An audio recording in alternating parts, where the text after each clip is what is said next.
Hey, I want to thank Dr. Martinez for that very stimulating presentation and for covering a topic that I think is has been very underrepresented in the academic world in terms of its global significance. Latin American Pentecostalism, I think, is a growing movement. The last 40, 50 years, it has really taken off, and now as a community that's actually sending missionaries to North America, other parts of the world. It has sort of become a central feature in what Philip Jenkins calls the next Christendom. Really important story in 20th century and now 21st century Christianity worldwide. Um, that said, while I agree with just about everything Professor Martinez has to say about the dynamic growth of Pentecostal Protestantism in Latin America and even back into North America, I have a few caveats. So no point in just agreeing with him. Let me just say some things that I think might be worth considering in addition to what Professor Martinez has shared with us. Um, a recent book called The Rebirth of Latin American Christianity by Todd Harch, very fine historian and a Christian historian, suggests that while the Roman Catholic Church has lost millions of nominal members to Pentecostal churches in Latin America in the late 20th century, the church has, in fact, the Catholic Church has responded in some fairly effective ways. From the top down, the hierarchy has encouraged lay Catholics to get involved in what are called new ecclesial movements, movements like Cursillo and Opus Dei. These are designed to help ordinary lay Catholics relearn what it means to be a Catholic Christian in their homes and in their communities. And in the process, it connects them much more securely to other lay Catholics and to the clergy than they were before, so that their Catholic identity is reaffirmed and they are far less likely to join Pentecostal churches. So I think that while many nominal Catholics, people that would have said they're Catholic just because they didn't know what else you would be in Latin America, are very open to joining Pentecostal churches, I think the period of that kind of rapid shift in membership from the Catholic Church to the Pentecostal Church is probably plateauing, if it's not ending, since the Catholic Church itself is, well, you might say, catechizing their own members in a more effective way than they did, say, in the middle of the 20th century and before. And there's something else going on that's even more fascinating, and Todd Harch, the author of that book, The Rebirth of Christianity in Latin America, has also identified, and that is that many lay Catholics have embraced Pentecostalism but not left the Catholic Church in a process that's called the Charismatic Catholic Renewal Movement. It involves lay Catholics bringing Pentecostal practices right into the Catholic Church. At first, the hierarchy was very suspicious of this movement, but in recent years it's been largely accepted because it maintains some of the traditional Catholic distinctives, such as veneration of Mary and celebration of the Mass. In fact, Hart says that there are now more Catholic charismatics than there are Pentecostals in Latin America, something like 75 million Catholic charismatics and 66 million Pentecostal Protestants.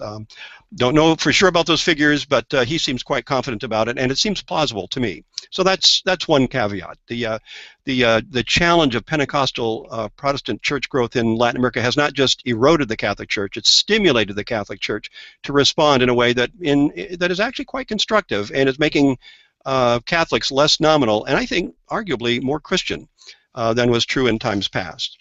Another comment that I think is worth making, and I don't want in anything I say here to undercut what Professor Martinez says. I think he's reminded us and informed us about some really important developments.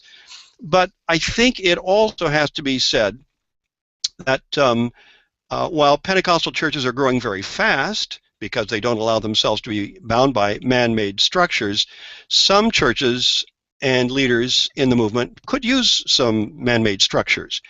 Preachers who have no time for seminary education may be very powerful preachers, but they may also at times be spreading ideas that are not truly biblical, such as the neo-Pentecostal doctrine that prosperity is both a sign and a reward for godly living. That, I think, is a real distortion of the gospel. It's an understandable one, and especially in a part of the world where people are desperately poor and they want to see economic development in their lives.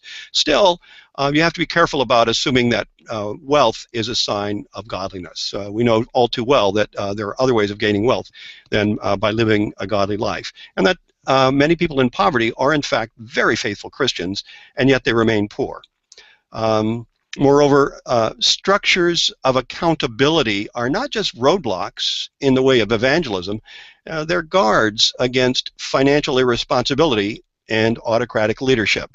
And there are some popular pastors, I don't want to tar the whole group, but we know that there are some pastors who set themselves up as caudillos, as kind of like autocratic leaders in megachurches, and that doesn't really reflect a biblical model of servant leadership, and it opens the door to bad behavior that can put churches, unfortunately, in a very bad, give them very bad publicity that damages the credibility of the gospel when people see preachers acting irresponsibly with money, or sometimes being harsh in their treatment of members who challenge their authority in any way.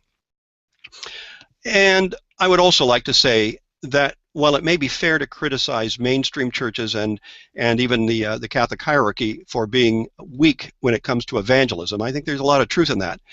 Still, let's remember that in the 1970s and in the 1980s, when military dictatorships were holding sway over Latin America, it was those very same mainstream Protestant churches and the Catholic hierarchy who challenged these dictatorships for their unconstitutional authority.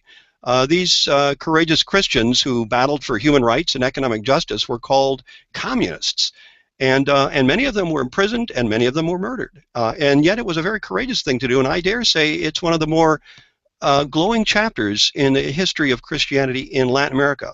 But while they were, in fact, suffering repression, many of the Pentecostals who now enjoy large congregations were avoiding those kinds of political and economic matters. They kind of got a free pass by staying out of politics, and and they're enjoying the benefits of that today. But let's not be too harsh in our condemnation of other forms of Christianity that indeed may not be as effective in evangelism, but that may have emphasized other elements of the Bible and of the gospel that merit our attention, but are just not as easy to live out, especially under autocratic and dictatorial governments.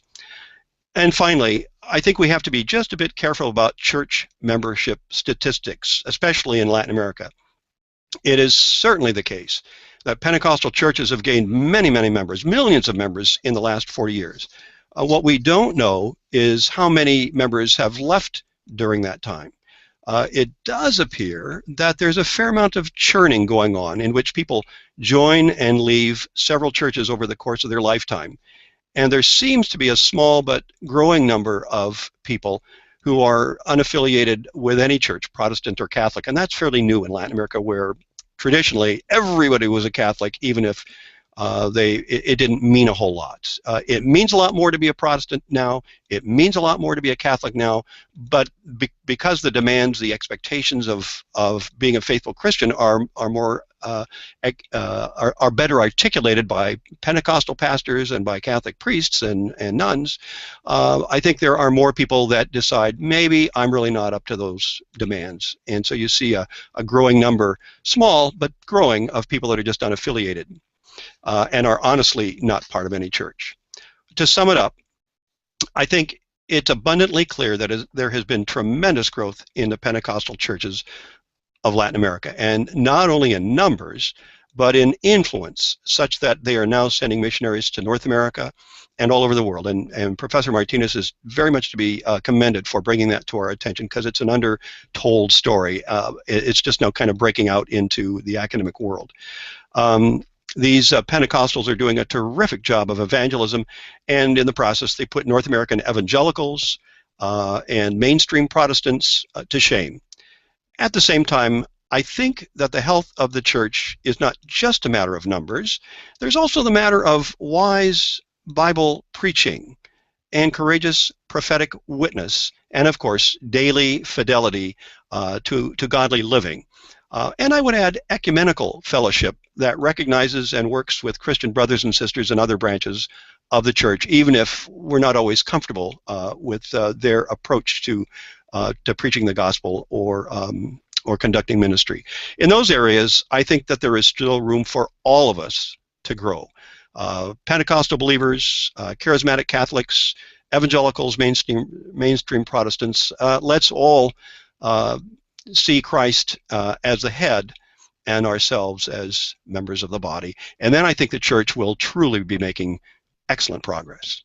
And having said that, again, I don't want this to sound unduly critical. I just thought that probably isn't worth just saying I agree, but pointing out areas where maybe further thinking can go on. Professor Martinez has made an excellent presentation. There's a lot of truth in what he says, and it's a story that really needs to be told. He has told it very, very effectively, and I'm really glad I had a chance to hear his presentation. So thank you for inviting me to be a part of this panel discussion. My name is Dan Miller. I'm a professor at Calvin College in Grand Rapids, Michigan, and I wish you all good success in this project that you're undertaking.